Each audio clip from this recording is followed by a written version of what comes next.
20 years ago, Hello the there. world witnessed the epic conclusion of George Lucas's prequel trilogy. Star Wars Episode 3, Revenge of the Sith, premiered in May of 2005, forever sentimenting itself in our childhood memories. For me, it was one of the first movies I remember seeing on the big screen.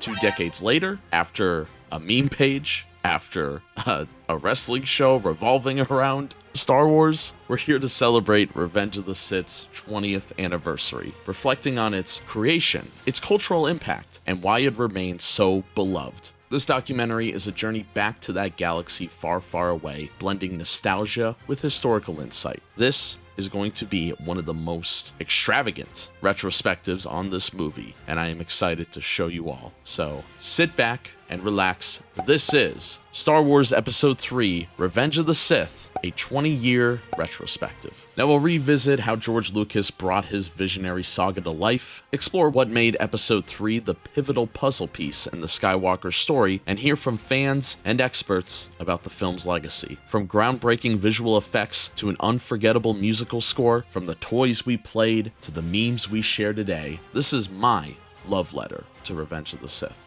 But to understand the significance of Revenge of the Sith, we must start at the very beginning of the saga, before the dark times.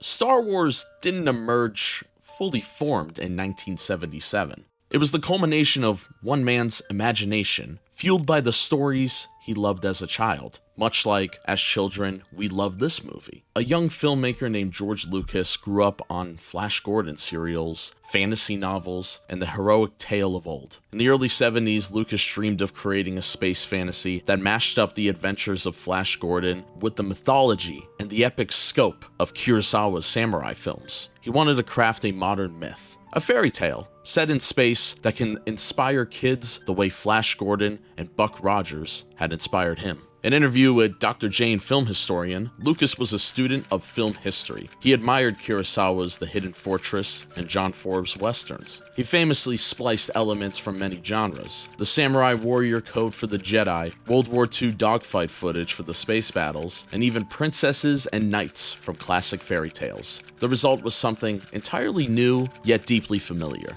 In the mid-1970s, Lucas struggled to get his space opera off the ground. Studios were skeptical. High-concept sci-fi fantasy was a risky bet, but Lucas persisted. He refined his script repeatedly, drawing from Joseph Campbell's ideas of the hero's journey to give his story a mythic structure. Finally, in 1977, Star Wars, later would have the subtitle A New Hope, hit theaters and changed cinema history. Star Wars became a cultural phenomenon pretty much overnight. It earned an astonishing $775 million at the box office, surpassing Jaws to become the highest-grossing film of all time until E.T. in 1982. As Dr. Jane Smith put it, audiences were swept away by Lucas's galaxy far, far away. The film's success spawned sequels, toys, and a fandom unlike any the world had seen. An interview with Mark Johnson, a theater goer in 1977, said, "I was 20 when Star Wars came out, and I never experienced anything like it. People were cheering in the theater, quoting lines as we left. It wasn't just a movie, it was like witnessing modern myth-making in real time." Lucas's original Star Wars trilogy, episodes 4, 5, and 6, told the middle of a larger story. The villainous Darth Vader, the wise mentor Obi-Wan Kenobi, the fall of the Republic, hints of a backstory were sprinkled throughout. Fans heard Obi-Wan mention the Clone Wars, and Vader's line, "Luke, I am your father," in Empire Strikes Back, revealed a tragic history waiting to be told. By the 1990s, after the original trilogy ended, Lucas was ready to complete the circle and tell the origin story of Darth Vader and the Republic's fall.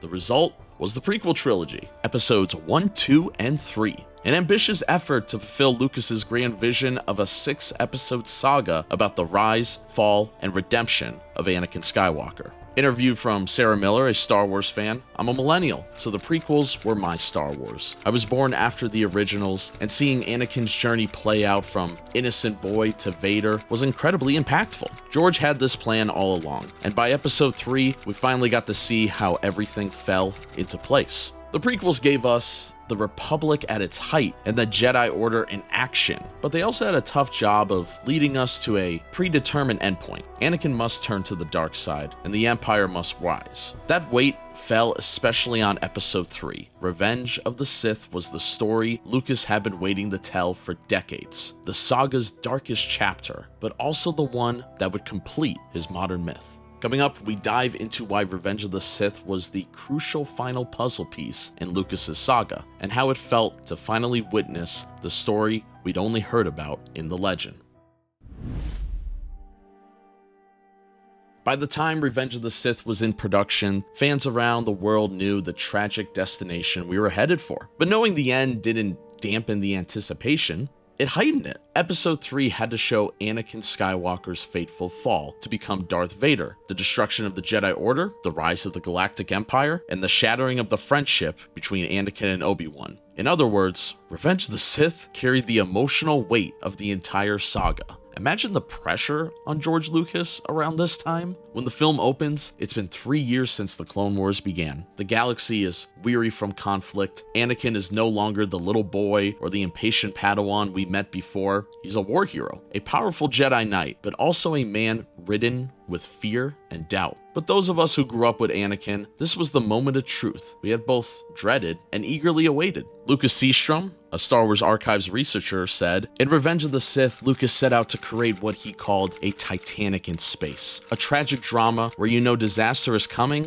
yet you hope against hope it might be averted." The tone is notably darker than any Star Wars film before. From the outset, we feel an ominous weight. The fall of Anakin Skywalker is almost Shakespearean, a hero's journey that turns into a cautionary tale. Indeed, Revenge of the Sith is often cited as the darkest film in the series. It earned a PG-13 rating, the first Star Wars film to do so, specifically for his intense scenes, like the harrowing moment Anakin is pretty much burned alive by Mustafar's lava. George Lucas himself felt the story demanded this intensity to truly convey the tragedy of Darth Vader's birth. For fans in 2005, this was startling. Star Wars was growing up alongside us. What began as a fun adventure with Luke and Han had become a somber meditation on loss, power, and betrayal. Revenge of the Sith, like I said, had to tie up many threads. It bridges the gap between the hopeful ending of The Phantom Menace and the grim beginning of A New Hope. It explains how the Republic became the Empire, how beloved characters like Padme Amidala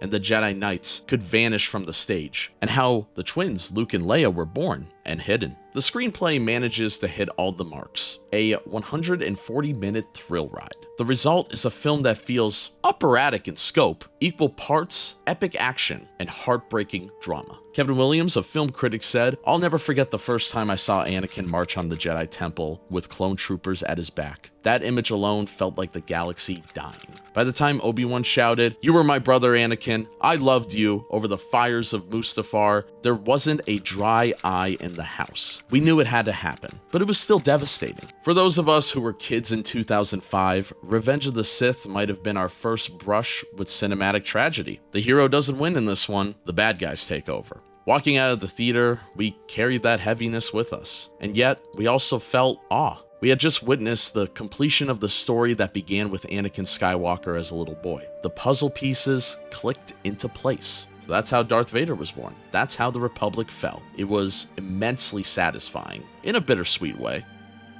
Revenge of the Sith completed George Lucas's 6-film saga, but it also opened the door to an expanded universe of stories. As the credits roll, many of us were left hungry for more details. The Clone Wars, the fate of the survivors, the early days of the Empire. We'll soon see how 2005's changing film culture and technology made telling those stories possible in new ways. But first, let's take a step back and look at Revenge of the Sith in the context of its time. What was happening in Hollywood in 2005? And how did this film push the boundaries of movie making?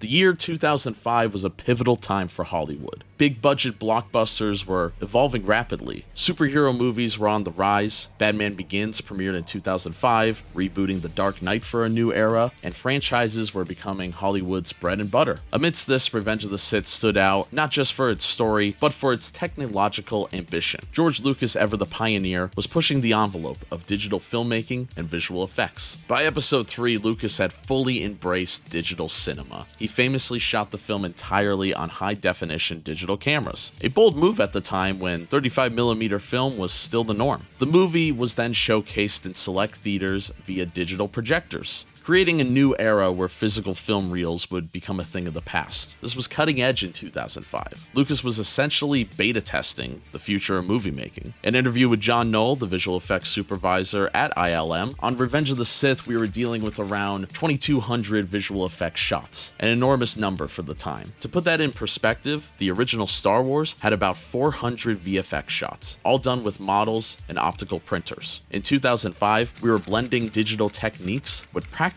ones on a scale never seen before. It was the first film of its kind in terms of digital scope. Industrial Light and Magic, ILM, Lucas's effects company, poured innovation into Episode 3. Take the Mustafar duel, that hellish lava planet where Anakin and Obi-Wan have their final confrontation. While the actors fought on a green screen stage, or blue screen, depending on the scene, many elements were practical models. In fact, the Mustafar lava river was a massive 18-foot wide miniature. The real molten substance, often jello-like materials, filmed to create realistic lava flows. They combined these practical effects with CGI extensions and digital characters. This hybrid approach, using every tool in the toolbox, was classic Star Wars. It also paved the way for how modern blockbusters would blend these techniques. An interview with Janet Lewin, a Lucasfilm VFX producer, Mustafar was one of our toughest challenges. We built huge miniatures for the landscape and then enhanced them with CGI lava. That blend of real models and digital animation is what Star Wars is all about. We always try to keep a handcrafted feel so it doesn't become soulless pixel soup. The success of those scenes showed Hollywood that you could use computers to do the impossible, yet still make it feel real. Also worth noting, in 2005, CGI characters were coming into their own. Revenge of the Sith features General Grievous, a towering four-armed cyborg alien, entirely computer-generated. ILM gave him nuanced animation so he could hold his own in scenes with human actors like Ewan McGregor. Just a few years earlier, in Episode 1, audiences have been introduced to Jar Jar Binks, one of the first fully CGI supporting characters in a live-action film. By Episode 3, the technology had improved significantly. Grievous looked menacing and integrated far more seamlessly, demonstrating how quickly CGI was advancing. Lucas's insistence on digital tech also influenced how movies were distributed. Revenge of the Sith helped drive the adoption of digital projectors in cinemas. At the same time, it was among the first major films to be released on relatively new Blu-ray formats a few years later, ensuring fans could see every crisp detail of ILM's work at home. An interview with Emily Zhang, cinema technology analyst, George Lucas has always been on tech revolutionary. Revenge of the Sith proved that digital filmmaking was not only viable, but advantageous. After that, many filmmakers followed, from James Cameron's Avatar to the widespread use of digital and Marvel films. Lucas kind of wrote the playbook on modern blockbuster production with the prequels. In addition to visual effects, 2005's film culture was changing through sound and editing technology as well. Revenge of the Sith sound design, courtesy of legends like Ben Burtt, used the latest Pro Tools and digital mixing to layer the iconic hum of lightsabers and the boom of volcano eruptions in a way that immersed us completely. The film's epic score by John Williams was recorded and mixed with a richness that took advantage of new theater sound systems like Dolby Digital Surround EX. So in many ways, Revenge of the Sith was at the cutting edge of a shifting Hollywood. It blended old school imagination with new age tech. It showed that digital tools could deepen a story when used with care. When we watch films today, 2 decades later, its visuals still hold up remarkably well, a testament to how ahead of its time it was in 2005. From here, let's shift focus from the technology behind the film to the people in front of the camera, the cast who brought this chapter to life with such memorable performances. A saga is only as strong as its characters, and by episode 3, we were deeply invested in them. Revenge of the Sith brought back the cast we come to know and love throughout the prequels, each actor delivering perhaps their finest performance of the trilogy. Let's talk about these actors and some behind-the-scenes stories of bringing episode 3 to the screen. Ewan McGregor returned as Obi-Wan Kenobi, now fully embodying the wise, dry-witted Jedi Master that Alec Guinness first introduced in 1977. In Revenge of the Sith, Ewan's performance balances warmth and humor, with the profound heartbreak of Obi-Wan's final duel with Anakin. Obi-Wan was able to also have the same hair and beard style as Alec Guinness, furthering creating that final puzzle piece for these two movies. Many fans of my generation will tell you, Ewan is Obi-Wan. His charisma and earnestness made Obi-Wan one of the trilogy's most beloved characters. He was so beloved, in fact, that just only a couple years ago, they decided to do a whole Disney Plus show on the character of Obi-Wan Kenobi with Ewan McGregor reprising his role. In an interview, Ewan McGregor said, "We knew episode 3 would be heavy. Hayden and I practiced that Mustafar duel for months, hours, every day. So when it came time to film it, it was like muscle memory. We could put all our emotion into it. When Obi-Wan yells, 'You were my brother, Anakin,' I wasn't just acting. We really formed a brotherly bond there." Speaking of Hayden Christensen, episode 3 was truly his moment to shine and also to break our hearts. In Attack of the Clones, Hayden had played Anakin's angst and youthful arrogance. In Revenge of the Sith, he had to plunge into darkness. His portrayal of Anakin's inner turmoil, the nightmares of Padme dying, the desperation to save her, the seduction by Palpatine, gave the film its emotional core. One minute, he's a Jedi hero. The next, he's kneeling in anguish as Darth Vader. Having lost everything, Hayden delivered intensely those infamous fiery eyes of Sith Anakin, but also vulnerability. We feel sorry for him, even as he does some pretty terrible things. In an interview with Natalie Portman, who played Padme, watching Hayden transform was powerful. There's a scene we shot where Anakin is in the Jedi Temple after the massacre, and I'm in my apartment looking toward the temple with a tear on my cheek. We weren't in the same shot, but I could feel his sorrow through the walls. It's gut-wrenching because I'm watching my friend portray this good person unraveling into a villain. Natalie Portman as Padme Amidala brought grace and tragic weight to episode 3. Padme, once a queen and then a senator, finds her world crumbling as the republic she believes in collapses. While Natalie had less action this time, no blaster or arena battles for Padme in Revenge of the Sith, she conveyed Padme's strength through emotion. Who can forget her plea to Anakin on Mustafar? "You're going down a path I can't follow." Natalie's real-life youth blended to her mature performance as a woman who sees her love turn into a monster. It's very Shakespearean, Romeo and Juliet, young love, all that fun stuff. A small but prominent detail, Natalie was actually in her final year at Harvard University around the time of filming, balancing school with Star Wars stardom. Talk about channeling determination. And then there's Ian McDiarmid, the man behind Chancellor and soon Emperor Palpatine. In Revenge of the Sith, McDiarmid steals every scene he's in. He plays two faces, the kindly, grandfatherly Palpatine who mentors Anakin, and then the unveiled Darth Sidious. Cackling with laughter, Ian delivered some of the saga's most unforgettable line readings. From the chilling "Execute Orta 66" to the over-the-top "Unlimited Power" as Sidious unleashes his Force lightning. Remarkably, McDiarmid first played the Emperor back in 1983's Return of the Jedi. Episode 3 gave him the spotlight like never before, and he dove into it with relish. His lightsaber duel against Mace Windu, played by Samuel L. Jackson, was a surprise highlight, as fans had never seen the Emperor fight in his prime on screen until then.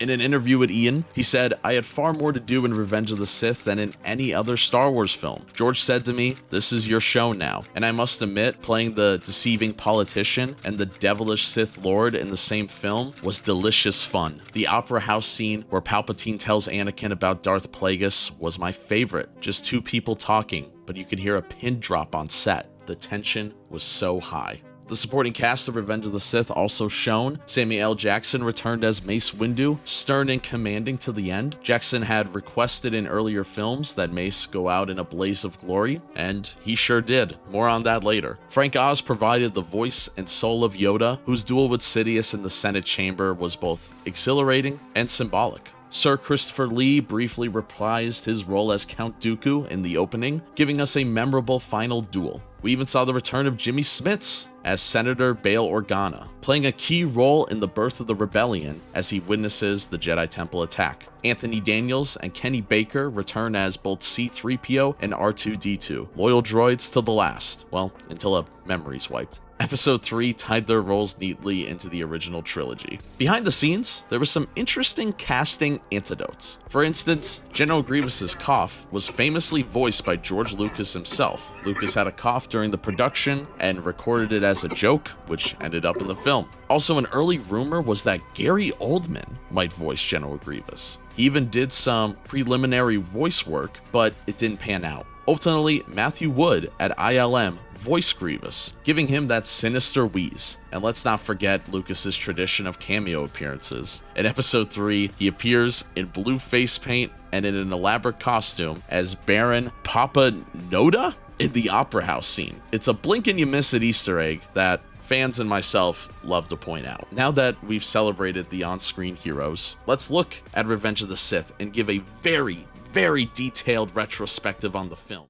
Revenge of the Sith is a dramatic culmination of George Lucas's prequel trilogy, a film of operatic scope that bridges the bright hopes of the Republic era with the dark tyranny of the Galactic Empire, setting the stage for the original Star Wars trilogy. It is structured as a sweeping tragedy, the rise and fall of Anakin Skywalker, a once heroic Jedi whose fear and pride led him to betray everything he once held dear. Lucas himself has described Episode 3 as the missing link that makes the Star Wars saga one epic of father and sons. In this final chapter, themes of tragedy, betrayal, destiny, power, and redemption plays out with mythic grandeur. The story consciously echoes classical mythology and even biblical narratives. Anakin's fall is often compared to the Greek tragedy of a hero undone by a fatal flaw, and the story of Lucifer, the brightest angel, falling from grace to become a Dark Lord. Throughout the acts, we will explore every major scene, highlighting these core themes and noting parallels to the mythic tales, such as the Foss legend,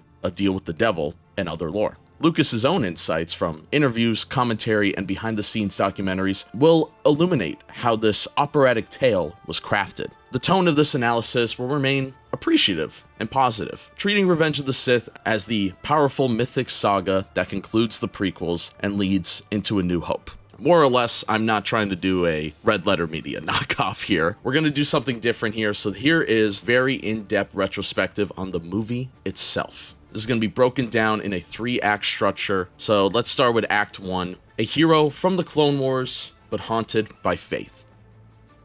The film explodes into action with an epic space battle above Coruscant. Jedi Knights Obi-Wan Kenobi and Anakin Skywalker, now war heroes, fly in sync to rescue Chancellor Palpatine from the Separatist capture. The sequence immediately establishes Anakin as an extraordinary skilled warrior, the hero with no fear, as the galaxy sees him, but also foreshadows the darkness brewing within. After a daring landing on General Grievous's flagship, the two Jedi confront Count Dooku, Sith Lord and Separatist leader. In an operatic duel that mirrors Anakin's final test, Dooku is defeated and left disarmed. Palpatine held captive, then urges Anakin to execute the unarmed Dooku. Good, Anakin, good. Kill him now. In a fatal lapse, Anakin gives in to this dark command and beheads Dooku. This moment, Anakin standing over a defeated enemy and committing cold-blooded execution signals the start of his moral decline.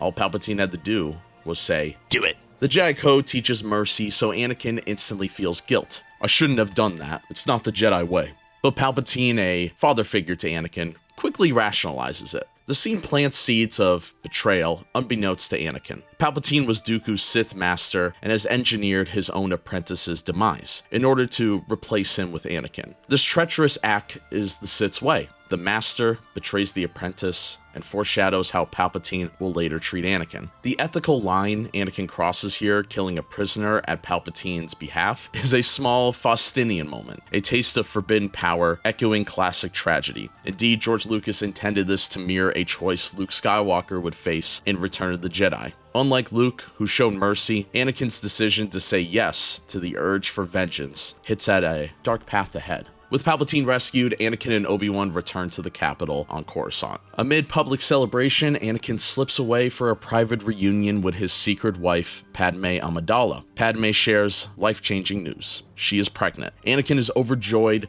This is a moment of genuine light as they dream of raising a family. But his joy has some anxiety. The audience is aware that Anakin's love for Padme kept forbidden due to the Jedi rules. It's his greatest vulnerability. Almost immediately, he begins experiencing premonitions of Padme dying in childbirth, just as once he foresaw his mother's death. These nightmare visions haunt Anakin, instilling in him an intense fear of loss. This fear is the very thing Jedi Master Yoda has warned against. The fear of loss is a path to the dark side, he cautions Anakin in a quiet counseling session. Yoda's advice to train himself to let go of everything he fears to lose reflects the Jedi ideal of non-attachment. But to Anakin, letting go of Padme is unthinkable. In mythological terms, Anakin is like a hero given a dire prophecy, again to a Greek oracle foretelling tragedy. Like the heroes of Greek tragedy, his attempts to prevent the prophecy may ironically cause it to come true. The themes of destiny versus free will is in play. Anakin believes Padme's faith is malleable if he gains enough power. He cannot accept the natural course of life and death. As Lucas notes, Anakin's wish to stop those he loves from dying, however compassionate in intent, sets him on an unnatural path. This conflict between natural law and Anakin's desire for control over life and death will drive the drama of Act 2. As Anakin wrestles with his personal fears, the wider political drama heightens tensions. Chancellor Palpatine, who has grown immensely powerful during the Clone Wars, maneuvers Anakin into a difficult position. In a surprising move, Palpatine appoints Anakin to serve on the Jedi Council as his personal representative. This is an overt political play. The Council suspects Palpatine's motives, yet they yield and grant Anakin a seat, but not the rank of Master. Anakin is insulted and angered by this denial. His pride is wounded. The Council further tests his loyalty by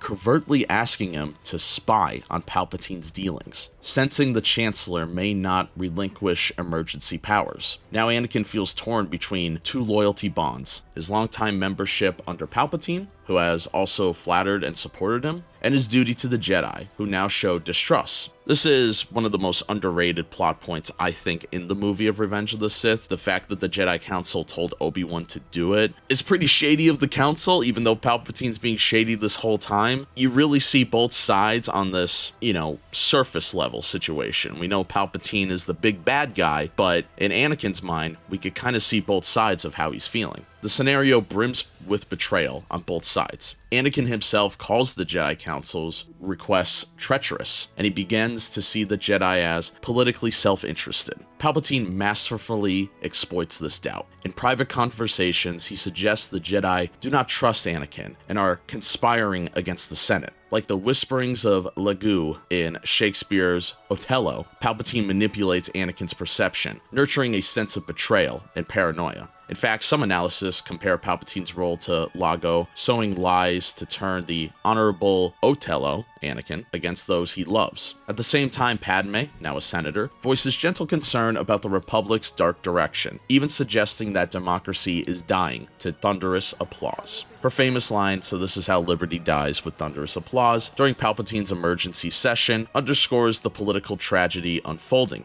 Lucas patterned Palpatine's grab for power after historic falls of democracy, noting how in ancient Rome, the Senate willingly handed power to Augustus Caesar, and how the German people elected Hitler. You'll see these recurring themes where a democracy turns itself into a dictatorship, and it always happens with the same kinds of issues, and threats from the outside needing more control. In Anakin's personal arc, these events isolate him. Obi-Wan is sent off to fight General Grievous, Yoda departs to help the Wookiees on Kashyyyk, and Anakin finds himself increasingly alone, with only Palpatine present as a confidant. The stage is set for the Chancellor to offer Anakin what he craves most, a way to defy faith and save Padme, even if that means betraying the Jedi. Act 1 ends with this tension high, a brave Jedi's hero celebrated for his victory, yet he is a husband terrified of losing his wife, and a Jedi disillusioned by those he once obeyed. The clouds of tragedy are gathering, though hope still remains that Anakin might resist the coming temptation. This is now Act 2 of Revenge of the Sith, the temptation and betrayal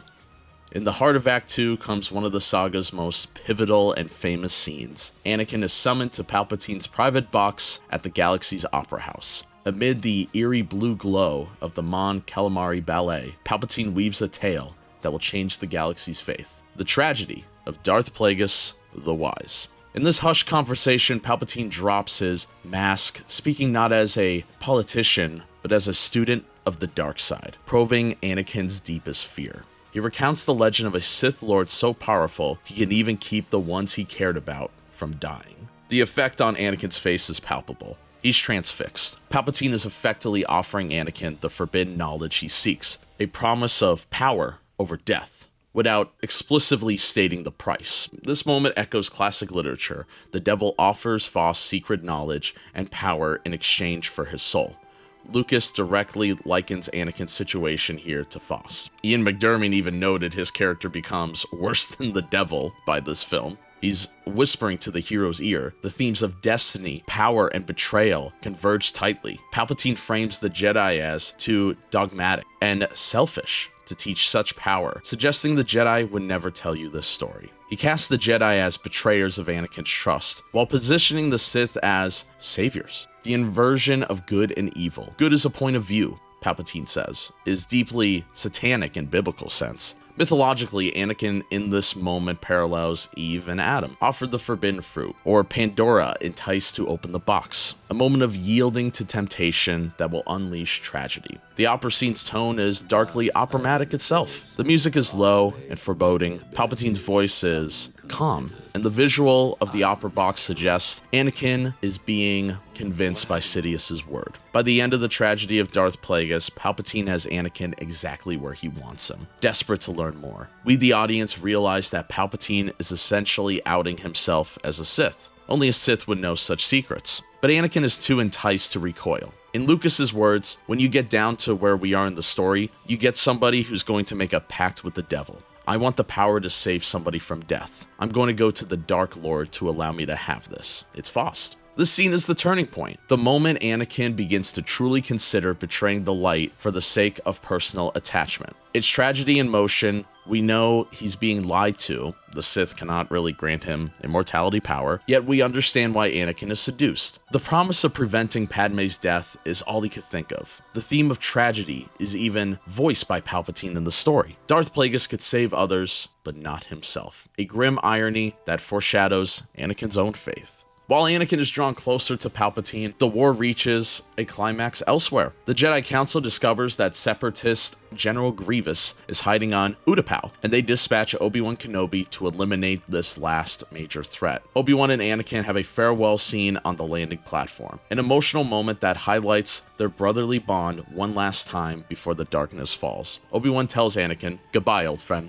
and that he is proud of him. Anakin, despite his inner turmoil, sincerely wishes Obi-Wan well. This gentle scene serves two purposes. First, it underlines the tragedy of betrayal that will soon occur. These two men love each other like family. Second, with Obi-Wan and Yoda gone, Anakin is now completely isolated under Palpatine's influence. As Obi-Wan departs, he leaves Anakin with a hopeful, almost fatherly smile, unaware that he's seeing his friend's true self for the last time. On Utapau, Obi-Wan's fight with General Grievous provides an action centerpiece in Act 2 and carries symbolic weight. Grievous, a cyborg alien with a grotesque mix of organic parts and droid attachments, is a parallel of what Anakin himself will become. George Lucas conceived Grievous as an alien in a droid shell, which is sort of an echo of what Anakin is going to become. The wheezing cyborg general capable of wielding 4 lightsabers showcases the fusion of man and machine serving evil. When Obi-Wan finally defeats Grievous with a blast from a fallen blaster, in a very gritty end, it is symbolic to Obi-Wan's duel with a cyborg Lord Vader later on in A New Hope. This foreshadowing was intentional. Even Grievous's raspy cough mirrors the iconic breathing Darth Vader will have. The death of Grievous also means the Clone Wars are essentially won. When Anakin learns Obi-Wan was successful, he knows that Palpatine no longer has a war excuse to stay in power. It is a juncture that Palpatine makes his final move. He reveals his true identity to Anakin.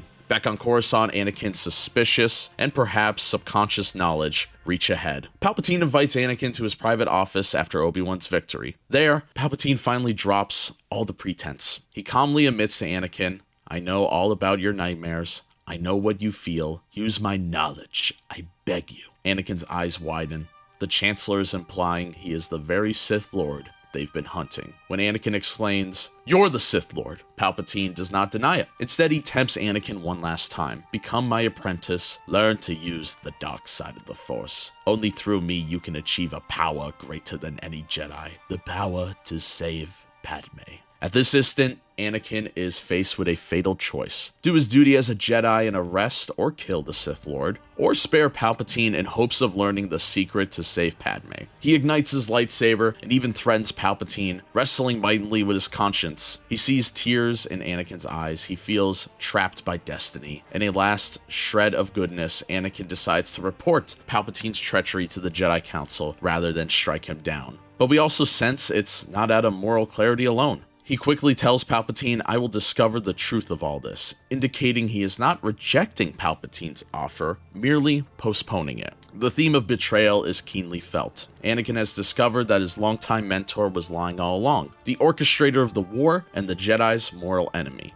Yet the very reason Anakin sought Palpatine's trust to save his wife now binds him emotionally to this revelation. Palpatine cleverly plays the meek villain. "I hope you trust your own instincts." This scene is the point of no return, winding like a spring. Once Anakin leaves to inform Mace Windu and the others, Palpatine smiles. He knows Anakin will be back. The die is cast for Anakin's fall. In mythic terms, Anakin has discovered the devil's true identity and is horrified, but at the same time tempted by what the devil promises. This recalls the biblical temptation of Christ in the desert, except here the savior figure, Anakin, the chosen one, is not resisting the tempter. He's gravitating towards him. The irony is thick. Anakin believes he can use Palpatine to save Padme, unaware that he is being used in turn. When Anakin rushes to the Jedi, Master Mace Windu takes 3 other Jedi Masters to arrest Palpatine, ordering Anakin to stay behind. This exclusion only furthers Anakin's turmoil. He feels the Council still distrust him, and now the one man who might save Padme's life is about to be destroyed. We enter the film's insanely charged climax of Act 2, where all the thematic threads converge in an explosion of betrayal and tragedy. In Palpatine's office at night, Mace Windu and the Jedi confront the Chancellor. Darth Sidious reveals himself in full, igniting a crimson lightsaber and leaping into battle with a snarl. One by one, the Jedi Masters fall to his blade and Sith lightning. By the time Anakin arrives, Windu has disarmed Palpatine and holds the Sith Lord at blade's point. Palpatine's face deformed from his own reflected lightning, playing the role of helpless victim to sway Anakin. In this charged moment, Mace Windu declares that Palpatine is too dangerous to live and moves to strike the killing blow. Anakin is utterly conflicted.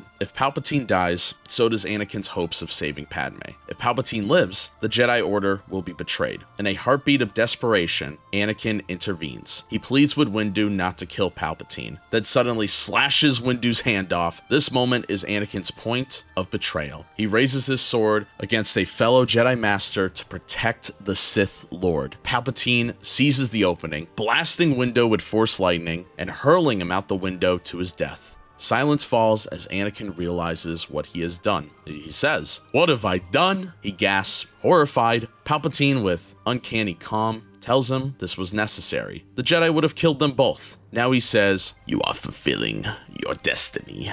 This is the fall of Anakin Skywalker, overwhelmed by guilt, fear, and the weight of his sins. Anakin kneels before Darth Sidious in a chilling ceremony. Sidious anoints him with the new Sith name, Darth Vader. Anakin's anguished face as he pledges himself to the Sith is the very picture of a fallen angel, realizing there is no turning back. In this scene, Lucas delivers the saga's tragic fulcrum. Anakin's decision invokes the story of Lucifer, the brightest of angels, rebelling and falling from grace. Like Lucifer, who made a pact with the devil and lost. Anakin sells his soul for the promise of power. Lucas explains that from this point, Vader is a sad, pathetic character. He's turned to the dark side, and he's serving a bad master. He's lost a lot of his humanity. Indeed, we witness Anakin's spiritual death here. The Jedi hero is gone, subsumed by the persona of Vader. Sidious's new apprentice, the theme of tragedy, is fully realized.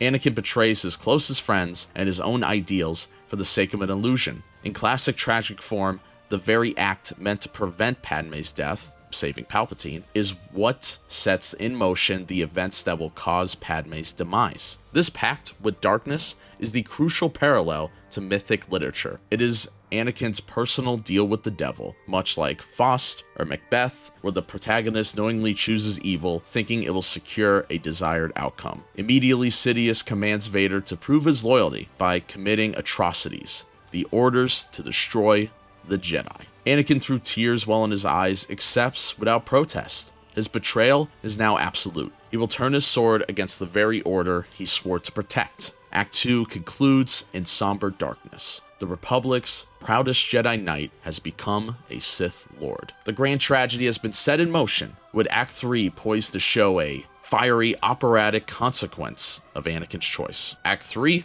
the Empire's rise. Order 66. The galaxy's betrayal and the fall of the Jedi. Act 3 begins with a sequence of devastating breath and sorrow. Darth Sidious issues Order 66, a secret command to the clone troopers, spread across the galaxy to turn on their Jedi generals. In a montage that feels like a climax of a tragic opera, beloved Jedi are suddenly and brutally cut down by their own soldiers. The film's tone shifts to pure tragedy. Across multiple planets, we witness betrayal after betrayal. Commander Cody on Utapau receives the order and immediately has his weapon fire on Obi-Wan. Obi-Wan falls and barely survives. On Maigito, Master Ki-Adi-Mundi is gunned down by the clone squad he was leading. On Felucia, Aayla Secura is slaughtered by her troops. On Canto Nemodia, Plo Koon's fighter is shot out of the sky. There is a haunting musical score, which is called Anakin's Betrayal, shout out John Williams, the GOAT, that plays a solemn piece that serves as the film's Greek chorus, laminating the tragic fall of the Jedi. Perhaps most heart-wrenching is the scene inside the Jedi Temple. Anakin, now Vader indeed, marches with the 501st Clone Troopers and attacks the temple, including a group of youngling children who run to him for help, and are met with the ignited blue blade. The massacre of the younglings is particularly a brutal stroke of tragedy, evoking mythic or biblical parallels. It brings to mind the biblical slaughter of the innocents by King Herod. Anakin's soul seems to completely be lost in this moment. The little boy who once shouted, "Yippee!" on Tatooine is now an agent of evil, snuffing out the lives of children. The betrayal is not only of the Jedi, but of Anakin's own past and innocence. Lucas ensured this sequence would firmly establish Vader as having committed heinous crimes, making his eventual redemption decades later all the more powerful. Meanwhile, in the Senate, Palpatine declares the Jedi insurrection and has calmly transformed the Republic into the Galactic Empire with himself as the Emperor. Senators cheer thunderously, exactly as Padme feared. As I said before, Padme said, "This is how liberty dies, with thunderous applause." She says,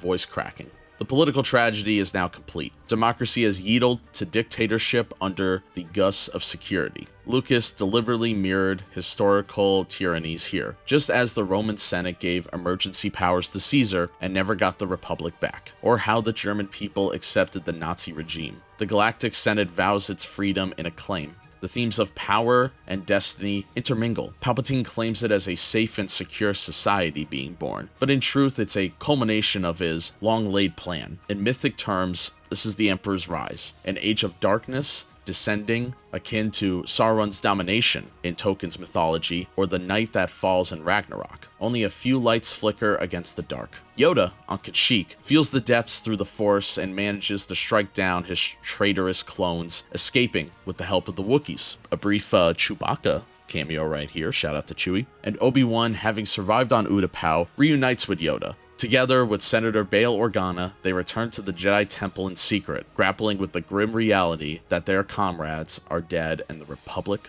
has fallen. Back on Coruscant, Obi-Wan and Yoda survey the smoking Jedi Temple and find recordings, revealing the horrifying truth. It was Anakin who led the slaughter. Obi-Wan is devastated to see the hologram of Anakin kneeling to Sidious as Darth Vader and killing younglings. Obi-Wan says, "It can't be. I can't watch anymore." He says, pain etched on his face. Here, Revenge of the Sith fully takes on the tone of Greek tragedy. The mentor figure discovers the hero's betrayal and must reckon on what must be done. Yoda declares they must confront the Sith Lords. "Destroy the Sith. We must." He will face Sidious and Obi-Wan must face Lord Vader. Obi-Wan is heartbroken. He pleads, "Send me to kill the Emperor. I will not kill Anakin." This refusal echoes classical tragedy where the hero's loved ones cannot initially turn against them. But duty and faith do come. Obi-Wan realizes Anakin is gone down a dark path. Before setting off, Obi-Wan visits Padme, who is now under suspicion for possibly aiding Anakin. In a tense, emotional, raw scene, he informs her that Anakin has turned to the dark side, killed younglings, and helped the Empire rise. Padme is in anguish and denial. "I don't believe you. I can't," she cries. Obi-Wan senses that Padme is Anakin's last connection to goodness. Indeed, Padme still holds on to hope, despite all that Obi-Wan reported to her. She insists there is still good in him. This belief of Padme is critical. It plants the seed of redemption that will later blossom into their son Luke. In Lucas's words, "Beneath that monster," as Luke says, "I know there's still good in you. Only through the love of his children does he redeem himself." Padme's unwavering faith in Anakin's goodness, even as he becomes a monster, is a shimmering thread of light in the darkness of Act 3. Moved but resolute, Obi-Wan asks Padme where Anakin has gone. She, trying to protect Anakin, refuses to say. Obi-Wan departs, but secretly stows away on Padme's starship, correctly guessing she will go to find Anakin herself. There is a pretty interesting behind-the-scenes note here. Originally, there was a scene cut from the final film in which Yoda, meditating, hears the voice of Qui-Gon Jinn explaining that Anakin's fall is the will of the Force, and that Qui-Gon will teach Yoda how to become a Force spirit. While not shown in the movie, the novelization and scripts imply that even in this bleak hour, the Cosmic Force is laying the groundwork for future redemption, through teachings that will let Obi-Wan and Yoda guide Luke later. Thus, as Padme's ship heads to Mustafar, the film suggests that hope is not dead. It lies with the new hope, soon to be born. The climax of Revenge of the Sith is the long-awaited showdown on the volcanic world of Mustafar. This is where Anakin, at Palpatine's command, has gone to wipe out the last Separatist leaders. A final violent act to secure the Empire, the Mustafar environment is vividly symbolic. An underworld of fire, rivers of lava, ash, and smoke. Lucas intentionally designed this setting as a literal vision of hell, the mythic destination for a soul that has fallen. As Joseph Campbell, Lucas's mentor in myth theory, noted, heroes in mythology often descend into the underworld. Here, Anakin descends not to rescue a soul, but to lose his own. After slaughtering the Separatist warlords in a brutal scene of Vader cutting them down as they cower, a dark mirror to the just mercies of the Jedi would show, Anakin steps outside, staring at the apocalyptic landscape. A single tear runs down his face. Even as his eyes burn Sith yellow, this startling image shows that deep inside, Anakin is tortured. A fragment of his humanity mourns what he's become. Critics have described this shot as the mythic hero's world burning down, with Anakin weeping with rage at the network of choices and obstacles that led him to hell.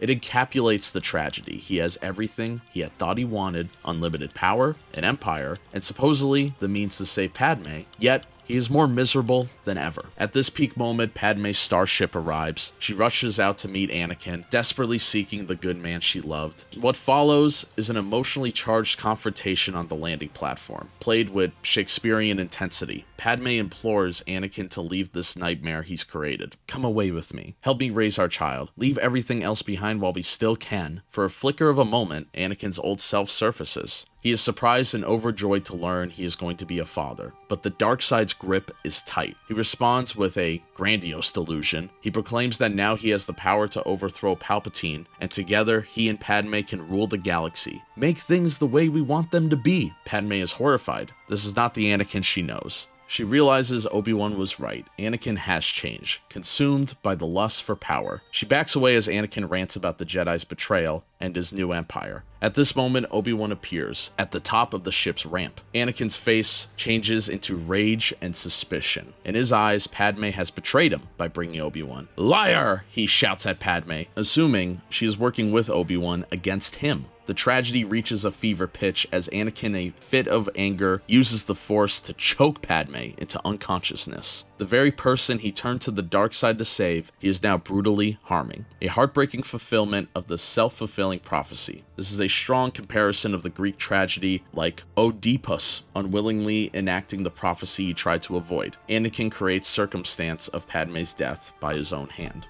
Now comes the duel that fans had imagined for decades. Obi-Wan Kenobi versus Darth Vader amidst the fires of Mustafar. The duel on Mustafar is an operatic explosion of emotion, as much as it is a spectacular fight. The two men exchange heated words that distill the core of their conflict. Obi-Wan implores Anakin to see Palpatine's evil. Anakin, consumed by the dark side's black and white thinking, declares, "If you're not with me, then you're my enemy," to which Obi-Wan replies, "Only a Sith deals in absolutes." Their blades clash and the duel ignites. This is brother versus brother, former master and apprentice. Their bond now shrouded by betrayal. The choreography is intense and ferocious. They know each other's moves. As noted, thanks to their years of working together, both predict each other's actions. The environment itself becomes a character. As they fight through the conference rooms and control centers of the Mustafar facility, their stray strikes cause systems to overload. The shield generators fail, and the whole facility begins to break apart. Spilling lava, it is as if Mustafar responds to their hate. The world erupts. Visually and thematically, this duel has the grandiose mythic quality. Many have compared it to the legends of gods battling in a fiery apocalypse. In fact, Lucas have conceived of a duel by a lava pit as far back as the 1970s as the fate of Anakin Skywalker.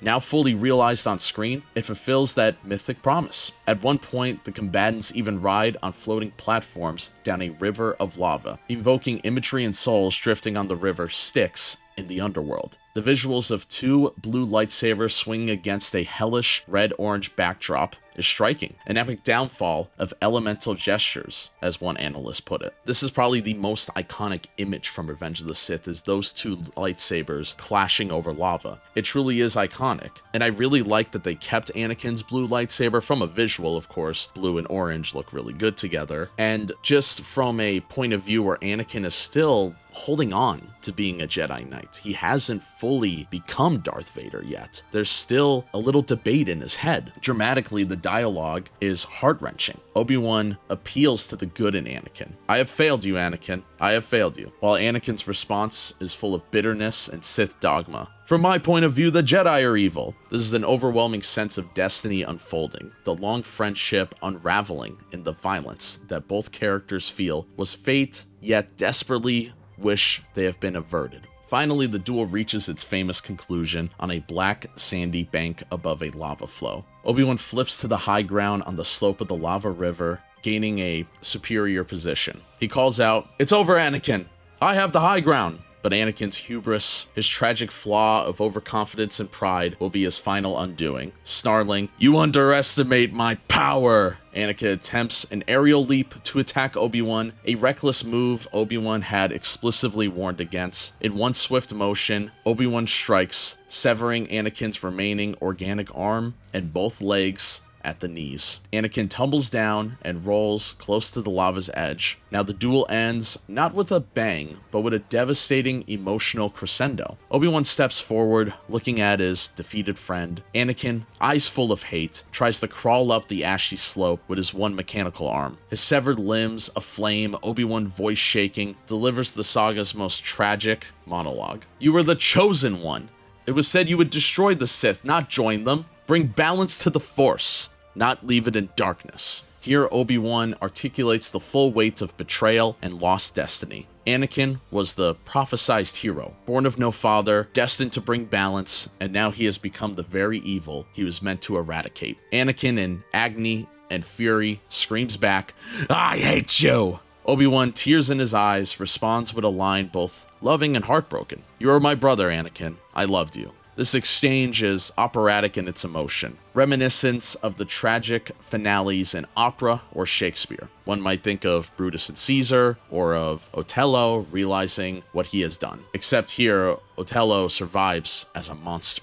As Obi-Wan watches, Anakin's clothing and remaining limb catch fire from the lava's heat. Anakin's screams echo as he is burned alive by the flames of Mustafar. His once handsome face charred, his body destroyed, the physical reflection of the spiritual ruin that already occurred. Obi-Wan is faced with an unbearable choice. He He cannot save Anakin, who would likely attack him again, yet he could not bring himself to kill him outright, out of mercy either. In a moment full of pathos, Obi-Wan turns and walks away, leaving Anakin burning. It's worth noting that some see this as a failure of compassion on Obi-Wan's part, an element that makes the tragedy even more poignant. However, Obi-Wan likely believes Anakin is as good as dead here. Obi-Wan retrieves Anakin's fallen lightsaber. This is a key plot point, as he will eventually pass this weapon on to Luke, symbolizing the hope that Anakin's children might succeed where he failed. As Obi-Wan departs with unconscious Padme, the camera lingers on the gruesome sight of Anakin. Crawling like a broken thing,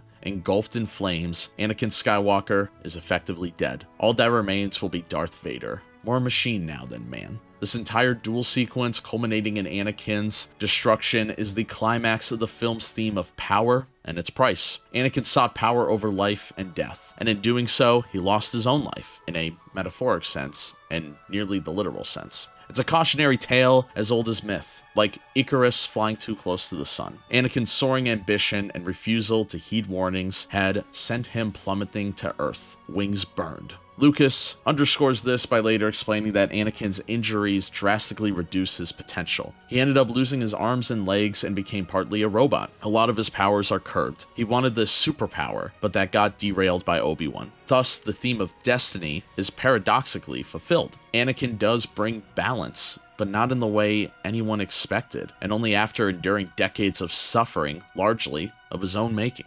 With Anakin defeated and the Separatists dead, the war is over, but the personal drama continues in the aftermath. Darth Sidious arrives on Mustafar with clone troopers, having sensed his apprentice's distress through the Force. In a grotesque kind of inversion, Sidious stands over Anakin's charred, barely living body. He has Anakin swiftly taken for medical treatment. This leads to the iconic scene of Darth Vader's rebirth in black armor. Intercut with this, however, is a scene of true hope. Padme, critically injured physically by Anakin's choke and emotionally by his turn, is taken by Obi-Wan to a secret asteroid medical facility. There, she is in labor. As medical droids assist her, Padme is dying. The medical staff note that physically, she's lost the will to live. In her final moments, Padme delivers the twins. First, Luke, then Leia. She just has enough strength to name them. The birth of the Skywalker twins is a direct beacon of hope amid the darkness. It signifies that even as the Old Republic dies, the seeds of the rebellion and redemption are being born. As Padme fights for life giving birth, Anakin is reborn in the dark side on Coruscant. We see technicians assemble the fearsome black suit around his ravaged body in the Imperial surgical facility. The black helmet is lowered onto Anakin's scarred head, sealing him in, both physically and metaphorically, as the iconic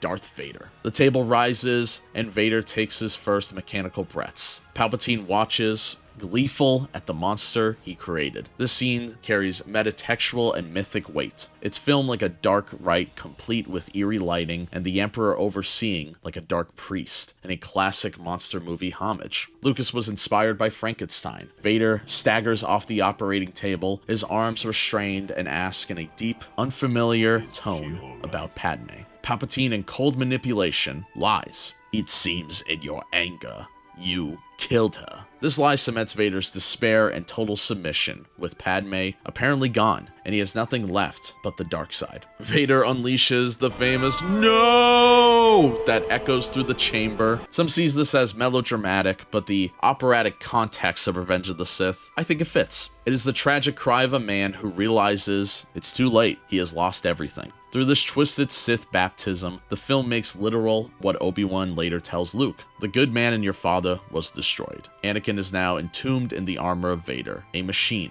meant to enforce Palpatine's will. As Yoda later notes, "The boy you trained, gone he is, consumed by Darth Vader." This moment also pays off Lucas's earlier quote. You learn that Vader isn't this monster. He's a pathetic individual who made a pact with the devil and lost. He's trapped. Inside the armor, Vader is full of sorrow, rage, and regret. He is utterly alone, enslaved by his choices. Thus, the Empire has its enforcer, but not the invincible demigod Sidious had hoped for. Instead, Sidious has a broken man in an iron mask, powerful yet wounded. The tragedy, however, is not without a ray of hope. Padme Amidala, with her last breath, still believes the good in Anakin. She dies in peace after delivering the twins, trusting that there is still light in the man she loved. This hope directly transfers to Luke and Leia, the new hope for the galaxy. At Padme's funeral on Naboo, a brief scene shown with her body looking as if she's still pregnant to hide the children's existence, we witness the end of an era.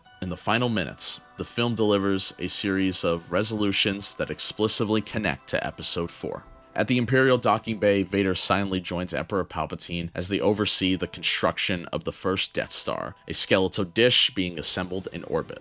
Notably, a young Governor Tarkin stands with them. This image, Emperor Vader and Tarkin gazing upon their terrible weapon, is a direct bridge to the opening of A New Hope. The camera then shifts to the galaxy's far edges, where the Skywalker lineage endures. Senator Bail Organa takes baby Leia to Alderaan, where he and his wife will raise her as their own daughter, a princess with a loving family, and one day, a leader of the rebellion. On Tatooine, Obi-Wan Kenobi brings baby Luke to Anakin's stepbrother, Owen Lars, and his wife, Beru. The final shot is beautifully symbolic. Owen and Beru hold baby Luke and look out to Tatooine's binary sunset, the same iconic sunset Luke himself will yearn under in A New Hope. The twin sons and the hopeful Luke represent that balance could still be restored. The future generation may redeem the past. John Williams' Force theme swells, and the film ends on that note of hope. As Lucas intended, the saga's conclusion is bittersweet, but ultimately uplifting. Revenge of the Sith may be the darkest chapter, but it ends on a note of hope. However, little Luke and Leia being spirited away from their dark father to safety. Their work will eventually bring Darth Vader back to humanity, back to his Anakin state.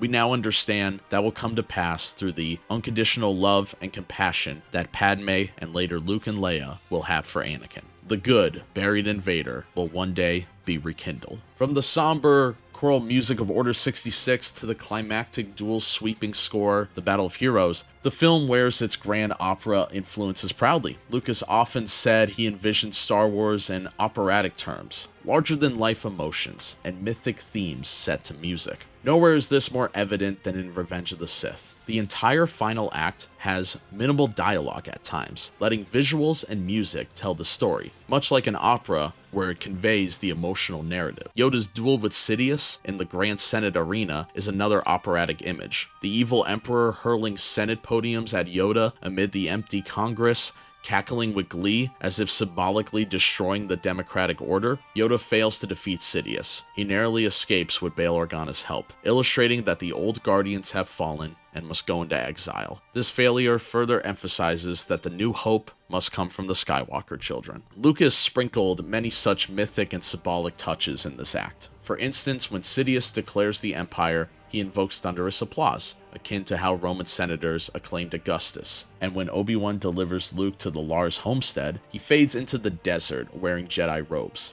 the image of the lone hermit, an archetype of the wise old man awaiting the next hero's call. In the behind the scenes, the making of Mustafar duel was practically intensive. Actors Hayden Christensen and Ewan McGregor rehearsed for months, and the resulting fight was performed at full speed without need for camera acceleration. Lucas also invited his friend Steven Spielberg to assist with concepting some sequences of the duel, highlighting how important this battle was to him. The duel was even referred to simply as The Duel during production, a centerpiece of the entire saga's narrative that Lucas had in mind for decades. Another behind-the-scenes choice with the thematic impact was showing Darth Vader on the Star Destroyer bridge with Palpatine. Originally, some versions of this script ended with Padme's funeral and Vader's creation, but Lucas added the scene of Vader and the Emperor overlooking the Death Star to better connect Episode 4 and the underline that the Dark Order now reigns. However, he positions this shot right before the final Tatooine scene that reminds us that A New Hope lies just behind the horizon. Revenge of the Sith succeeds as a modern myth because it deliberately parallels age-old tales of rise, fall, and redemption. Anakin Skywalker is at once a tragic Greek hero, a fallen angel, and a cautionary false figure. By Act 3, the tragedy is fully unfolded. Anakin's hamartia, his fear of an attachment, leads him to betray his friends. The betrayal at the heart of tragedy, and ends in catastrophic loss. Yet Lucas ensures the audience leaves not in despair, but in awe, at this operatic scene of the tale and with optimism of the future. He titles the film Revenge of the Sith, but notably the Sith's victory is not complete or absolute. Amid the ashes of the Republic and the Jedi, the Skywalker twins represent the possibility of redemption. In mythological structure, this is akin to the idea that after Ragnarok in Norse myth, a new world will arise, or in Christian allegory, that after a fall of man, a savior will come. Lucas's own word affirmed that the 6-film saga forms a cycle. Taken as a whole, the 6 Star Wars movies form the biography of Darth Vader, the story of a failed, pathetic monster who isn't redeemed until his last few breaths. Revenge of the Sith is the crucial low point of the biography, the last breaths of Anakin as a good man and the long night before his final redemption.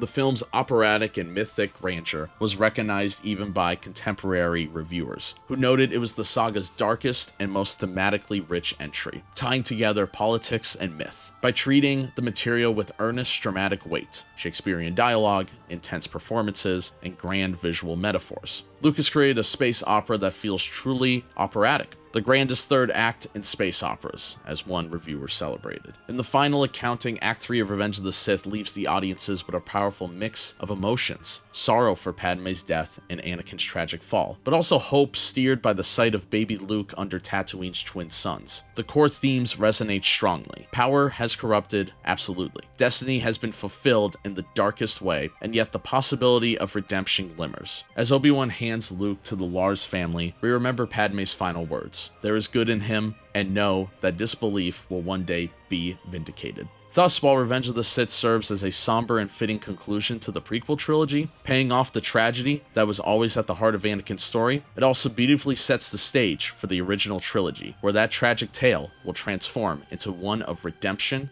and hope. In this way, the film completes Lucas's mythic tale, ending one saga and giving profound context to the next. The operatic fall of Anakin Skywalker in Revenge of the Sith elevates the saga to a true epic, a timeless morality tale of how even the greatest heroes can fall, and how love and compassion, embodied by the next generation, can ultimately redeem the fallen. Revenge of the Sith wasn't just a movie, it was a phenomenon. The build-up and hype in 2005 were immense, with marketing and merchandise reaching a fever pitch. Remember the commercials? The action figures? Let's dive into the Revenge of the Sith hype machine.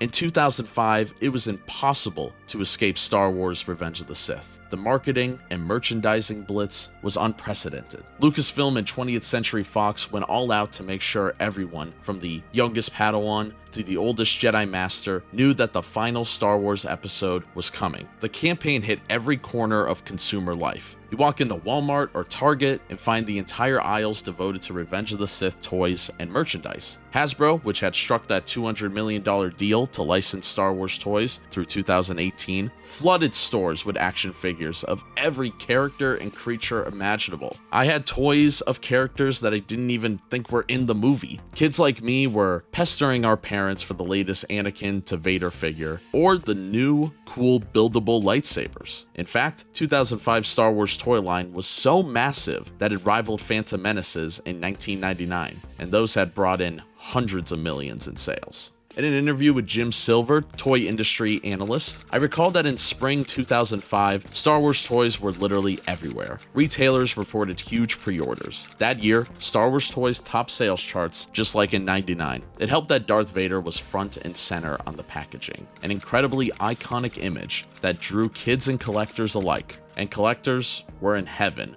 with limited editions and high-end replicas selling out. The merchandising wasn't just toys, it was everything. Need new cereal? Kellogg's had a Star Wars cereal with marshmallow lightsabers. And I also remember the spoons that were literally lightsabers that would like glow up. I had one of those, it was awesome. Thirsty? How about a Darth Dew Slurpee at the 7-Eleven? A special grape-flavored Mountain Dew in a cup shaped like Vader's helmet. Want a quick snack? There were Lava Berry Explosion Pop-Tarts and Darth Vader-shaped Cheetos. Even M&M's jumped in with the Jedi Mix mix and Sith mix candies in special colors. One of the goofiest and now most fondly remembered tie-ins was Hasbro's Mr. Potato Head Darth Vader, amply named Darth Tater, released in early 2005. It was a Mr. Potato Head with a Vader helmet, lightsaber and all, a perfect symbol of how Star Wars pre-meted pop culture mixing the epic with the playful. I remember the commercial for this. They essentially put in the potato head in the scene in Return of the Jedi when Luke is unmasking Vader, and there was something uncanny about the commercial that gave me a little anxiety. Does anyone know what I'm talking about? Am I the only one that went through this? In an interview with Alice Chen, Lucasfilm marketing executive, we knew this was the last episode, so we really wanted to celebrate. There were massive midnight toy store events on April 2nd, 2005. We call it Midnight Madness, where fans lined up to buy Episode 3 toys the moment they went on sale. It was incredible seeing adults sprinting down the toy aisles alongside kids. We also partnered with Burger King for kids' meal toys, which was huge. Though we had a little hiccup since Revenge of the Sith was PG-13, some wondered if it was too intense for a Happy Meal. But yes, that is true. Burger King had a tie-in with collectible toys, but due to the PG-13 rating, some parent groups raised eyebrows, recalling how McDonald's had to adjust promotions for darker films like Batman Returns back in the day. In the end, it didn't dampen the excitement. If anything, knowing Episode 3 was going to be dark and intense only intrigued the older kids and teens more. Publishing was another big front in the marketing war. The novelization of Revenge of the Sith by Matthew Stover was released weeks before the film and became a bestseller. Fans still rave about how it adds depth to Anakin's thoughts as he's turning to the dark side. There were visual dictionaries, art of Episode 3, books, comics, and even an official making-of book that chronicled production. For those craving every detail, these were treasures to pore over. And how do you announce the end of such a saga? With a major media event. Leading up to May 2005, the cast and crew went on a worldwide press tour. George Lucas appeared at Star Wars Celebration 3, a fan convention in Indianapolis, in April 2005, where thousands of fans camped overnight just to hear him speak about Episode 3's potential secrets. At Cannes Film Festival, Revenge of the Sith screened out of competition, complete with stormtroopers marching down the red carpet. The London premiere even had royalty attending. It truly felt like the culmination of a cultural journey. In an interview with George Lucas at Cannes, it's very satisfying and a bit surreal. I started writing this story over 30 years ago, and tonight we're premiering the final piece. I hope the fans enjoy it. It's them I made it for. Looking back, the hype for Revenge of the Sith wasn't just about one movie. It was about celebrating the entire Star Wars saga that had defined generations. The merchandise we collected, the promotions we devoured, they were all souvenirs of that moment in time. Even today, those who were kids in 2005 still have their lightsabers or Darth Vader toys proudly on display. I know I do. But Star Wars in 2005 wasn't only on the big screen or store shelves. It was also a golden time for Star Wars fans who gamed. That's right, gamers, rise up. It's time to talk about Star Wars video games. That year saw some of the greatest Star Wars video games tie in directly into the Episode 3 hype. From recreating epic battles on our PlayStations to experiencing the saga in Lego bricks. Let's press start on the next chapter, Star Wars video games of 2005. 2005 was a banner year for Star Wars video games, many of them feeding off of the excitement of Revenge of the Sith. For those of us who rushed home from the theater and wanted to be part of that galaxy, the games of that era were a dream come true. Let's start with the official movie tie-in game, which was Star Wars Episode 3, Revenge of the Sith, launched in May 2005 on PlayStation 2, Xbox, and handhelds. Unlike some rushed movie games, this one was actually pretty solid and incredibly fun for fans like myself. You could play as both Anakin and Obi-Wan through the events of the film, dueling Count Dooku, battling droid armies, and yes, even facing each other on Mustafar. The game clearly wove in actual footage from the movie to set up levels, so it felt like you were seamlessly jumping in and out of the film scenes. The video game actually was released before the movie, I think a day or two, so if you got that game opening night at GameStop, you could pretty much watch Revenge of the Sith at home. One of the strangest decisions, but you know, a cool thing to do. Imagine if they did a movie tie-in game on Avengers Doomsday and there were literal scenes of like, let's say 70% of the movie just,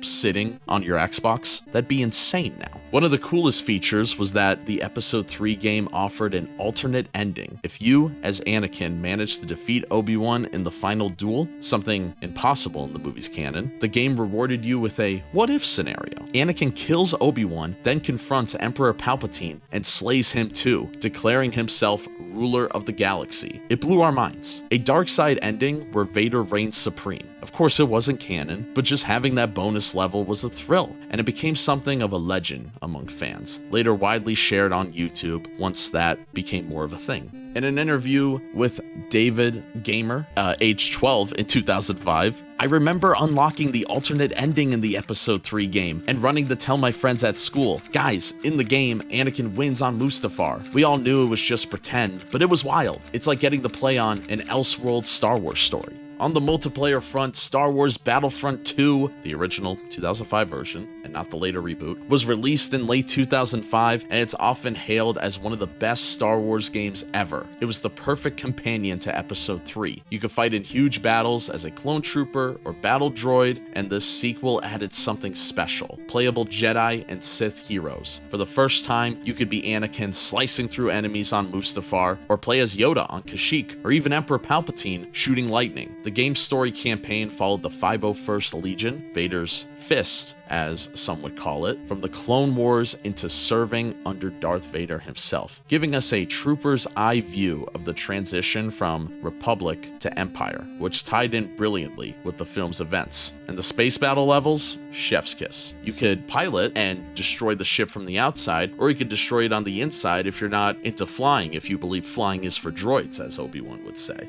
Battlefront 2 was a massive hit. It sold over 1 million copies in the US that year and was the 6th best-selling game of 2005. To this day, fans keep its memory alive. Some still play it and mod it and reminisce about all those nights where you split screen and have multiplayer sessions on the couch. I can't tell you how many times my friends and I did this, where we would almost reenact different battles or create our own scenarios. It truly made us feel like soldiers in the Star Wars universe. In an interview with Alex Kane, Games journalist, Battlefront 2 came out right around the time of the Episode 3 DVD, extending the hype. It became a staple at dorms and households alike. You had this game where you could essentially sandbox all of Star Wars. Infantry battles, space combat, lightsaber duels, you name it. It's no wonder it's fondly remembered. When EA rebooted Battlefront years later, fans constantly drew comparisons, saying, but does it have what the 2005 game had? That's a legacy. Another gem of 2005 was LEGO Star Wars the video game. This delightful game actually arrived just before Revenge of the Sith in spring of 2005, and covered episodes 1 through 3 in cheeky LEGO form. It turned the prequel trilogy into a tongue-in-cheek adventure, playable by all ages with cute cutscenes that parodied iconic moments. Imagine little LEGO Anakin and Obi-Wan bickering during their duel, but only going like... For many younger fans, LEGO Star Wars was their gateway into gaming. It was cooperative, funny, and packed with characters to unlock. The success was enormous. The LEGO game was hugely successful and kicked off an entire franchise of LEGO video games that continue to this day. And I could say from a personal perspective, this game really impacted me, as we'll see later on. It's hard to overstate how the LEGO Star Wars game helped cement Revenge of the Sith and the prequels in pop culture. Suddenly, even the dramatic sad parts of Episode 3 had a lighthearted parody version. It made the saga accessible to little kids who maybe found the movie too intense. Plus, older fans got a kick out of collecting mini kits and seeing how the developers poked fun at scenes, like the way they handled Anakin versus Obi-Wan with slapstick humor, and even in an alternate silly ending for that. In an interview with Ethan, a younger fan at the time, I was 5 in 2005, too young to see Revenge of the Sith in theaters, but I played LEGO Star Wars with my dad on our PC. Through it, I learned the story of the movie in a gentler way. When I finally watched the real film years later, I already knew the plot because I lived it in LEGO form. It's funny, but the game kind of made me love Anakin and Obi-Wan before I ever saw Hayden and Ewan on screen. And there were even more games. Star Wars Republic Commando came out in early 2005, giving us a gritty squad-based shooter from the perspective of clone troopers. It was like Saving Private Ryan meets Star Wars and also kind of meets Halo, and it fleshed out the Clone Wars even more at a time where we didn't see a lot of the Clone Wars itself yet. Star Wars Knights of the Old Republic 2 had hit late 2004, still fresh in gamers' minds in 2005, proving Star Wars could tell deep, choice RPG stories, though set a millennia before the films. And let's not forget the arcade and mobile games popping up. Even the Game Boy Advance had its own Episode 3 side-scroller game. 2005 truly spoiled Star Wars gamers. It felt like no matter where you looked, console, PC, handheld, there was a way to engage with that galaxy far, far away. Many of these games remain fan favorites, some even receiving fan-made updates and re-releases. They were a vital part of the Revenge of the Sith experience. After the credits rolled, the adventure didn't have to end. You could grab a controller and continue the fight for or against the Republic yourself.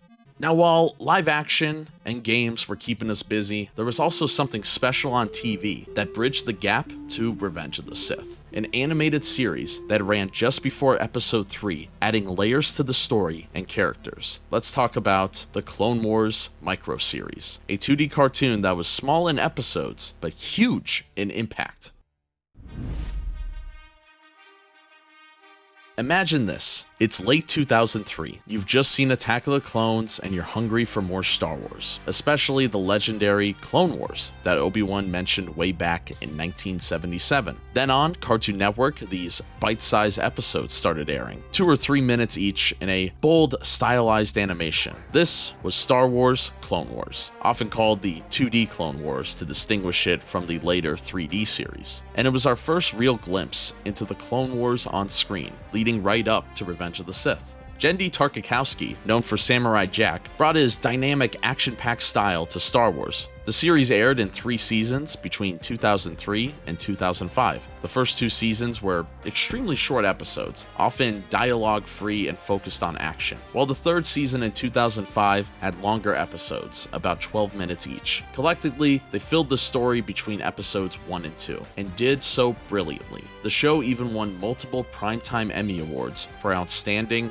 Animated Program for its stunning quality. It became one of the first ever web-distributive series to earn an Emmy as well, since Cartoon Network also puts their episodes online at the time. In an interview with Genndy, George gave us a lot of freedom. He essentially said, "Show the Clone Wars. You've got these characters, go have fun." We decided to lean into what animation could do best. Exaggerate action, go big, go operatic. It was a chance to let characters like Mace Windu and Yoda unleash in ways the films couldn't practically show. The 2D Clone Wars introduced new characters that have since become Star Wars icons. Asajj Ventress, a dark side assassin with twin red lightsabers, made her debut hunting Anakin. She provided a foreshadowing of Anakin's darkness and how fiercely he defeated her in combat. The series also properly introduced General Grievous ahead of Episode 3. In the Season 2's finale, Grievous arrives as a terrifying Jedi-killing machine, and in Season 3, we see why he coughs in the movie. Mace Windu force crushes his chest in a battle on Coruscant. Fans who watched the cartoon understood Grievous's wheezing better when he appeared in Revenge of the Sith. We also followed Anakin's journey more closely. The show actually depicts Anakin becoming a Jedi Knight, a ceremony where he loses his Padawan braid, and shows more of his growing power and brashness. In one memorable arc, Anakin travels to a planet called Nelvon and undergoes a vision-laden trial that metaphorically shows him turning into Vader. It's fascinating stuff that adds depth to his character just before Episode 3. In an interview with Henry Gilroy, Clone Wars writer, one of our goals was to make Anakin's fall in Revenge of the Sith even more tragic by showing his heroism in Clone Wars. He's a great warrior, a compassionate leader in the cartoon. You see flashes of darkness, but you mostly see why he was a legend. So when the movie comes and he falls, it hits harder. The micro-series was very much about enhancing the films, not diverging from them. The finale of the Clone Wars micro-series leads directly into the opening of Revenge of the Sith. Literally, the last moments show Chancellor Palpatine on Coruscant being kidnapped by Grievous while Shati and other Jedi fight to protect him. Anakin and Obi-Wan, fresh from a mission, get the distress call and race off to save Palpatine. And that's exactly where Revenge of the Sith begins, with their starfighters arriving over Coruscant to find the Chancellor captured. It was a perfect handoff. I remember finishing the last episode of the cartoon and feeling so pumped. It was like the starter pistol for the movie. Fans love the 2D Clone Wars for its kinetic action and respect for the lore. To this day, you'll hear people talk about Mace Windu versus an entire droid army. That episode basically made Mace a superhero, and we ate it up. Or the beautiful duel between Anakin and Ventress on Yavin 4 under pouring rain. Silent, except for lightsabers clashing. It was artful and bold, and honestly, one of my personal favorite lightsaber fights, like legit top 3, top 2. This microseries proved there was a huge appetite for Clone Wars stories, and laid the groundwork for the later 3D Star Wars The Clone Wars series that started in 2008. In fact, the success of Tartakovsky's series and its Emmys gave Lucasfilm confidence to invest in a longer-running CGI animated show, but that's another tale. In the context of 2005, the 2D Clone Wars was an integral part of the Revenge of the Sith experience. It kept fans engaged between films and enriched the story that Episode 3 would complete. An interview with Carla, a Star Wars fan: as a teen in 2005, I recorded every Clone Wars episode on my DVR before heading to the midnight premiere of Revenge of the Sith. My friends and I literally re-watched the last few Clone Wars chapters to get hyped. When Grievous said, "Time to abandon ship" in the movie's opening, we knew exactly how he got Palpatine, because we have just seen it in the cartoon. It made watching the film even cooler. With the Clone Wars microseries concluded and Episode 3 released, one chapter of Star Wars animation closed and another would eventually open. But for those magical years, Jen Lee's Clone Wars gave us thrills and lore that still hold a special place in fans' heart, especially those of us who were kids at the time. In an interview with Trisha Barr, a Star Wars Insider contributor, the chemistry amongst the cast in Episode 3 was something special. Ewan and Hayden's friendship translated to intense on-screen brotherhood. Natalie and Hayden had this deep trust, which made the Palpatine-Anakin scenes really work, especially when words weren't spoken, like that scene where they just exchanged glances across Coruscant. And Ian McDiarmid, well, he was like the captain having a blast on his final voyage. The crew would applaud after his big takes. You felt that energy on screen. By the end of filming Revenge of the Sith, which wrapped in 2003 with pickups in 2004, there was a sense of accomplishment and maybe a bit of relief among the cast and crew. They had brought George Lucas's epic vision full circle. At the London premiere in 2005, Hayden Christensen and Ewan McGregor even hugged on the red carpet, a moment fans adore, as if Obi-Wan and Anakin were at peace again. For the actors, it was the end of an era. For fans, their performances ensured these characters would live forever in our hearts. Star Wars always had a major influence on me creatively, and I wanted to take a moment to talk about, I guess, the funny side of Star Wars. Let's talk about the memes. Revenge of the Sith probably has the most Star Wars memes. If you go on the internet and look up Star Wars memes, chances are most of them are going to be from Revenge of the Sith. It's an insanely quotable movie because it's from a generation of fans that watch this movie on DVD all the time. We know the lines word for word, and essentially it just became memes out of that. Whether it's Obi-Wan's "Hello there," Palpatine's "Do it," Anakin's "What have I done," or even Darth Vader's "No," there is countless memes. Even myself years ago started a Star Wars meme page on my own. Mace Windu was always one of my favorite characters. I loved the Lego games. In came Lego Mace Windu Core, which in the beginning was a community that was all about just sharing Star Wars memes. People loved Star Wars and Revenge of the Sith so much that little communities like this grew into something really fun. Star Wars would later keep me creative, where I would start streaming Star Wars wrestling, where I would put wrestlers in the WWE games, and that would later turn into a series me and Johnny Von Hollywood do on Shockwave Sports called Shock Wrestling, which we do a May 4th show where we bring back Star Wars wrestling every year because of how much love I have for this. Even 20 years later, Revenge of the Sith still has a major place in my love for film. It's a film I always go back to with such fond memories, whether it's being a kid going to the theater for the first time, maybe I'm rewatching it to think of meme ideas for my page when I was like 18 or 19 years old in college, or I'm watching it now as a 26-year-old, reminiscing the fun times I had with my friends and family with this movie and the other Star Wars movies. And I'm excited to once again recreate a memory by going to the theater and seeing Revenge of the Sith once again with people I love. It's a tragic tale, but it is somehow a movie that brings people together. Whether you're just making memes about it, or you're watching it with your friends, or you're debating whether the movie's good or not, this movie left a mark, and it's going to leave a mark for years to come. No matter how big and expansive the Star Wars universe gets, Revenge of the Sith, I think, is going to always be one of the most important puzzle pieces in this crazy, crazy universe. Thank you all for joining me on this journey. Enjoy Revenge of the Sith, going back to the theaters. Enjoy the Star Wars. And I just want to finish it off. Let's be really positive this time around. Let's celebrate Revenge of the Sith. Let's celebrate this Star Wars season and just have fun. Thank you all for watching this video. This has been Face the Ace. Like this video, subscribe. We're gonna have more content coming your way very soon. This has been a big project that I've been working on that I really wanted to focus on, so apologies for not a lot of uploads lately. That's gonna change. We're gonna have more consistent videos coming your way very soon. And I will see you all in the next video. And may the Force be with you.